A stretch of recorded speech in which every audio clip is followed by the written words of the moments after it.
میرے دوستو ساتھیو سلام مسنون، قربانی کا موسم آ رہا ہے۔ آئیے قربانی کے حوالے سے کچھ باتیں سماعت کرتے ہیں، حدیثیں سماعت کرتے ہیں۔ اضحیہ یعنی قربانی کا بیان۔ تو اگر آپ اس چینل پہ نئے ہیں تو پلیز برائے کرم چینل کو سبسکرائب، لائک، کمنٹ اور شیئر کریں۔ تو آئیے سماعت کرتے ہیں۔ مخصوص جانور کو مخصوص دن میں بنیت تقرب ذبح کرنا قربانی ہے، اور کبھی اس جانور کو بھی اضحیہ اور قربانی کہتے ہیں جو ذبح کیا جاتا ہے۔ قربانی حضرت ابراہیم علیہ السلام کی سنت ہے جو اس امت کے لیے باقی رکھی گئی، اور نبی کریم صلی اللہ علیہ وسلم کو قربانی کرنے کا حکم دیا گیا۔ ارشاد فرمایا فصلی لربک وانحر، تم اپنے رب کے لیے نماز پڑھو اور قربانی کرو۔ اس کے متعلق آئیے چند احادیث ذکر کی جاتی ہے، سماعت کیجیے۔ ابو داؤد و ترمذی و ابن ماجہ ام المؤمنین عائشہ رضی اللہ تعالی عنہا سے راوی کہ حضور اقدس صلی اللہ علیہ وسلم نے فرمایا کہ یوم النحر یعنی 10ویں ذی الحجہ میں ابن آدم کا کوئی عمل خدا کے نزدیک خون بہانے یعنی قربانی کرنے سے زیادہ پیارا نہیں، اور وہ جانور قیامت کے دن اپنے سینگ اور بال اور کھروں کے ساتھ آئے گا، اور قربانی کا خون زمین پر گرنے سے قبل خدا کے نزدیک مقام قبول میں پہنچ جاتا ہے، لہذا اس کو خوش دلی سے کیجیے۔ طبرانی حضرت امام حسن بن علی رضی اللہ تعالی عنہما سے راوی کہ حضور نے فرمایا جس نے خوشی دلی سے طالب ثواب ہو کر قربانی کی وہ آتش جہنم سے حجاب یعنی روک ہو جائے گی۔ طبرانی ابن عباس رضی اللہ تعالیٰ عنہما سے راوی کہ حضور نے ارشاد فرمایا جو روپیہ عید کے دن قربانی میں خرچ کیا گیا اس سے زیادہ کوئی روپیہ پیارا نہیں۔ ابن ماجہ ابو ہریرہ رضی اللہ تعالیٰ عنہ سے راوی کہ حضور اقدس صلی اللہ علیہ وسلم نے فرمایا جس میں وسعت ہو اور قربانی نہ کرے وہ ہماری عیدگاہ کے قریب نہ آئے۔ ابن ماجہ نے زید بن ارقم رضی اللہ تعالیٰ عنہ سے روایت کی کہ صحابہ نے عرض کی یا رسول اللہ یہ قربانیاں کیا ہیں؟ فرمایا کہ تمہارے باپ ابراہیم علیہ السلام کی سنت ہے۔ لوگوں نے عرض کی یا رسول اللہ ہمارے لیے اس میں کیا ثواب ہے؟ فرمایا ہر بال کے مقابل نیکی ہے۔ عرض کی اون کا کیا حکم ہے؟ فرمایا اون کے ہر بال کے بدلے میں نیکی ہے۔ صحیح بخاری میں برا رضی اللہ تعالیٰ عنہ سے مروی نبی کریم صلی اللہ علیہ وسلم نے فرمایا سب سے پہلے جو کام آج ہم کریں گے وہ یہ ہے کہ نماز پڑھیں، پھر اس کے بعد قربانی کریں گے۔ جس نے ایسا کیا اس نے ہماری سنت یعنی طریقہ کو پا لیا، اور جس نے پہلے ذبح کر لیا وہ گوشت ہے جو اس نے پہلے سے اپنے گھر والوں کے لیے تیار کر لیا، قربانی سے اسے کچھ تعلق نہیں۔ ابو بردہ رضی اللہ تعالیٰ عنہ کھڑے ہوئے اور یہ پہلے ہی ذبح ابو ہریرہ رضی اللہ تعالیٰ عنہ کھڑے ہوئے اور یہ پہلے ہی ذبح کر چکے تھے، اس خیال سے کہ پڑوس کے لوگ غریب تھے، انہوں نے چاہا کہ ان کو گوشت مل جائے، اور عرض کی یا رسول اللہ میرے پاس بکری کا 6 ماہ ایک بچہ ہے۔ فرمایا تم اسے ذبح کر لو، اور تمہارے سوا کسی کے لیے 6 ماہ بچہ کفایت نہیں کرے گا۔ امام احمد وغیرہ برا رضی اللہ تعالی عنہ سے راوی کے حضور اقدس صلی اللہ علیہ وسلم نے فرمایا کہ آج کے دن جو کام ہم کو پہلے کرنا ہے وہ نماز ہے، اس کے بعد قربانی کرنا ہے۔ جس نے ایسا کیا وہ ہماری سنت کو پہنچا، اور جس نے پہلے ذبح کر ڈالا وہ گوشت ہے جو اس نے اپنے گھر والوں کے لیے پہلے ہی سے کر لیا، نسک یعنی قربانی سے اس کو کچھ تعلق نہیں۔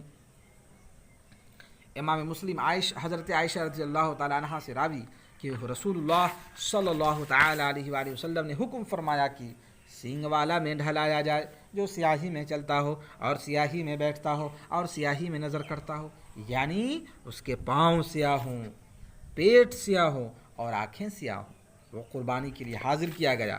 حضور نے فرمایا عائشہ چھری لاؤ، پھر فرمایا اسے پتھر پر تیز کر لو، پھر حضور نے چھری لی اور مینڈھے کو لٹایا اور اسے ذبح کیا، پھر فرمایا بسم اللہ اللہم تقبل من محمد و آل محمد ومن امت محمد، الہی تو اس کو محمد صلی اللہ علیہ وسلم کی طرف سے اور ان کی آل اور امت کی طرف سے قبول فرما۔ امام احمد و ابو داؤد و ابن ماجہ و دارمی جابر رضی اللہ تعالیٰ عنہ سے روایت کرتے ہیں کہ نبی کریم صلی اللہ علیہ وسلم نے ذبح کے دن 2 مینڈھے سینگ والے چتکبرے خصی کیے ہوئے ذبح کیے، جب ان کا منہ قبلہ کو کیا یہ پڑھا انی وجہت وجہ للذی فطر السماوات والارض علی ملت ابراہیم حنیفا وما انا من المشرکین ان صلاتی ونسکی ومحیاج وممات للہ رب العالمین لا شریک لہ وبذلک امرت وانا من المسلمین اللہم منک ولک عن محمد بسم اللہ واللہ اکبر. اس کو پڑھ کر ذبح فرمایا. اور ایک روایت میں ہے کہ حضور نے یہ فرمایا کہ الہی یہ میری طرف سے ہے اور میری امت میں اس کی طرف سے ہے جس نے قربانی نہیں کی. امام بخاری و مسلم نے انس رضی اللہ تعالیٰ عنہ سے روایت کی کہ رسول اللہ صلی اللہ علیہ وسلم نے 2 مینڈھے چتکبرے سینگ والوں کی قربانی کی.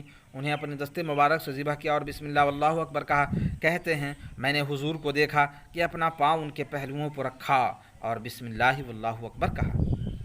ترمذی میں انس سے مروی وہ کہتے ہیں میں نے حضرت علی رضی اللہ تعالیٰ عنہ کو دیکھا کہ 2 مینڈھے کی قربانی کرتے ہیں. میں نے کہا یہ کیا؟ انہوں نے فرمایا کہ رسول اللہ صلی اللہ علیہ وسلم نے مجھے وصیت فرمائی کہ میں حضور کی طرف سے قربانی کروں، لہذا میں حضور کی طرف سے قربانی کرتا ہوں.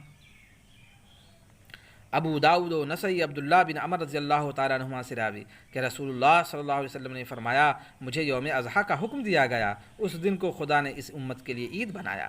ایک شخص نے عرض کی یا رسول اللہ یہ بتائیے اگر میرے پاس منیہا یعنی بٹیا جانور کے سوا کوئی جانور نہ ہو تو کیا اسی کی قربانی کر دوں؟ فرمایا نہیں، ہاں تم اپنے بال اور ناخن ترشواؤ اور مونچھیں ترشواؤ اور موئے زیر ناف کو مونڈو، اسی میں تمہاری قربانی خدا کے نزدیک پوری ہو جائے گی.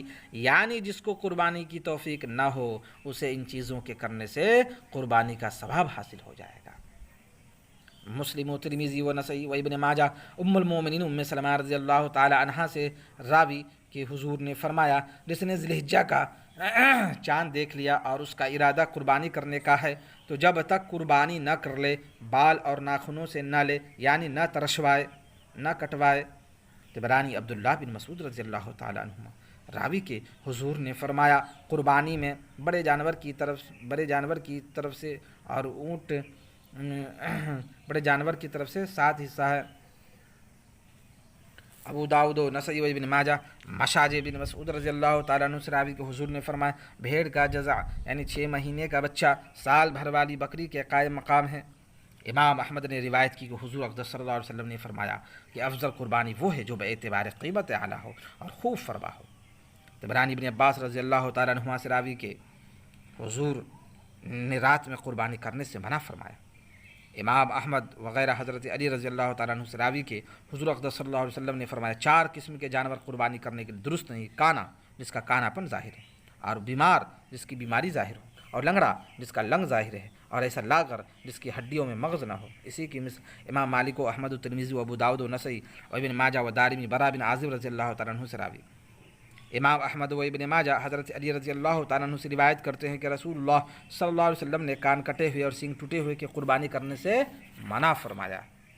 ترمذی و ابو داؤد و نسائی و دارمی حضرت علی رضی اللہ تعالیٰ عنہ سے راوی کے رسول اللہ صلی اللہ علیہ وسلم نے فرمایا کہ ہم جانوروں کے کان اور آنکھیں غور سے دیکھ لیں اور اس کی قربانی نہ کریں جس کے کان کا اگلا حصہ کٹا ہو اور نہ اس کی جس کے کان کا پچھلا حصہ کٹا ہو، نہ اس کی جس کا کان پھٹا ہو یا کان میں سوراخ ہو. امام بخاری ابن عمر رضی اللہ تعالیٰ عنہما سے راوی کے رسول اللہ صلی اللہ علیہ وسلم عیدگاہ میں نحر و ذبح فرماتے تھے. فحد والسلام.